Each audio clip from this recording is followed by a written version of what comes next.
Friends, mini vlog day 12. तुम्ही म्हणत असाल काय हा पसारा. खरं तर आम्ही या घरात भाड्याने राहत होतो. आता आम्ही शिफ्टिंग करत आहोत ह्या आमच्या नवीन घरात. हा आहे घराचा खालचा परिसर. बघा कसा आहे ना, एकदम मोठा, मस्त.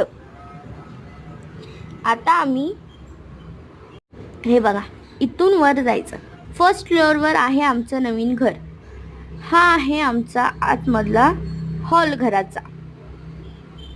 जरासं अजून ह्यात काम बाकी आहे, म्हणून आधी आम्ही आता शिफ्टिंग करून घेतो आहे.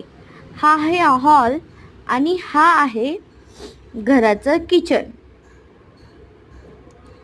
थोड्या दिवसांनी तुम्हाला पूर्ण घराचा व्लॉग आणि सगळं काही बघायला भेटेल, कारण परवा आहे आमच्या घराची पूजा. भेटूया परवा.